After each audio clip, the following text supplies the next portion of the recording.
২০২৪-এর আন্দোলন চলমান। এর মাঝেই ২৮ জুলাই দেশজুড়ে গ্রাফিতি, দেয়াল লিখন ও অনলাইন অফলাইনে গণসংযোগ কর্মসূচির ডাক দেন ছাত্ররা। এই দিন রাজধানী সহ দেশের বিভিন্ন স্থানে দেয়াল লিখন ও গ্রাফিতিতে অগ্নিঝরা প্রতিবাদ ফুটিয়ে তোলেন তারা। তবে দেয়াল লিখনের প্রতিটি পদে পুলিশি বাধার মুখে পড়তে হয়েছিল তাদের। শিক্ষার্থীদের সমন্বয়ে গঠিত কমিশনের সুপারিশের ভিত্তিতে সংসদে আইন পাস সহ ৩ দফা দাবিতে ২৭ জুলাই ২৪ ঘন্টার আলটিমেটাম দিয়েছিলেন সমন্বয়করা। সে সময়ই দেয়াল লিখন ও গ্রাফিতি আঁকার কর্মসূচিও দেওয়া হয়েছিল। তারই ধারাবাহিকতায় চলছিল দেয়াল লিখন কর্মসূচি, কিন্তু পুলিশি বাধায় বেশিরভাগ স্থানেই পণ্ড হয় তা। এ সময় শিক্ষার্থীদের রং তুলি পর্যন্ত জব্দ করেছিল পুলিশ। ২৮ জুলাই গ্রাফিতিতে লেখা হয়েছিল, সোনার বাংলা আজ মৃত্যুপুরী কেন, আমার ভাইদের মারলি কেন, save the country, join the fight, পুলিশি হত্যার বিচার চাই, একদিকে নাটক করে অন্যদিকে গুম করে, ৫২ দেখিনি ২৪ দেখেছি, সম্পদের হিসাব পরে লাশের হিসাব আগে, হামার বেটাক মারল কেন। গ্রাফিতিতে স্থান পায় বাড়ির ছাদে গলিতে নিহত ছোট্ট রিয়ার কথা, আর আবু সাইদের হাত উঁচিয়ে গুলির সামনে বুক পেতে দেওয়ার ছবি। গোয়েন্দা পুলিশের হেফাজতে থাকা অবস্থায় এই দিনে রাতে কোটা সংস্কারের দাবিতে বৈষম্য বিরোধী ছাত্র আন্দোলনের অন্যতম সমন্বয়ক নাহিদ ইসলাম একটি ভিডিও বার্তা দেন, যেখানে তিনি কর্মসূচি প্রত্যাহারের কথা বলেন। তবে অন্য ২ জন সমন্বয়ক অভিযোগ করে নাহিদকে জিম্মি করে নির্যাতনের মুখে এই বক্তব্য দিতে বাধ্য করা হয়েছে।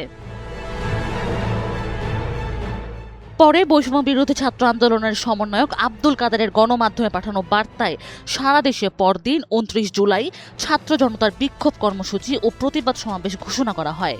এদিকে এই দিনেই ভোরবেলা কোটা সংস্কার আন্দোলনের আরেক সমন্বয়ক নুসরাত তাবাসসুমকে মিরপুরের একটি বাসার গেট ভেঙে ধরে নিয়ে যায় ডিবি। গোয়েন্দা হেফাজতে থাকা অবস্থায় ২৪-২৮ জুলাই রাতে একটি খাবার টেবিলে সমন্বয়কদের সামনে খাবার দিয়ে ছবি তোলেন তৎকালীন ঢাকা মহানগর গোয়েন্দা পুলিশের অতিরিক্ত কমিশনার হারুনুর রশিদ। সমন্বয়কদের জিম্মি ও নির্যাতন করে বিবৃতি দেওয়ার প্রতিবাদে পরদিন ২৯ জুলাই আবারও রাজপথে আসার ঘোষণা দেয় দেশের প্রায় সব বিশ্ববিদ্যালয় ও ঢাকার বিভিন্ন কলেজের শিক্ষার্থীরা। তারা বিবৃতি দেয় ৯ দফা দাবি বাস্তবায়ন না হওয়া পর্যন্ত তারা আন্দোলন চালিয়ে যাবে। এদিকে দেশে মোবাইল ফোনে ইন্টারনেট সেবা ১০ দিন বন্ধ থাকার পর ২৮ জুলাই চালু করা হয়। তবে ফেসবুক, হোয়াটসঅ্যাপ, টিকটক সহ বিভিন্ন সামাজিক যোগাযোগ মাধ্যম সেবা বন্ধ করে রাখা হয়।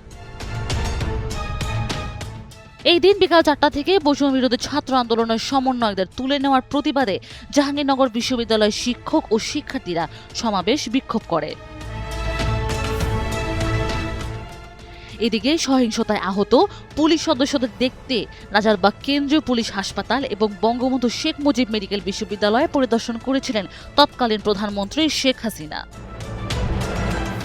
আন্দোলনকে কেন্দ্র করে বিক্ষোভ, সংঘর্ষ, সংঘাত, ভাঙচুর ও অগ্নিসংযোগের ঘটনায় সারা দেশে আইন শৃঙ্খলা রক্ষাকারী বাহিনীর গ্রেফতার অভিযান অব্যাহত থাকে মামলাও।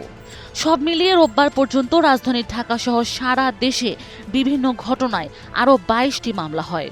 সেদিন রাজধানীতেই মোট মামলা সংখ্যা দাঁড়ায় ২২৯ এবং গ্রেফতার সংখ্যা দাঁড়ায় ২,৭৬৪ জন।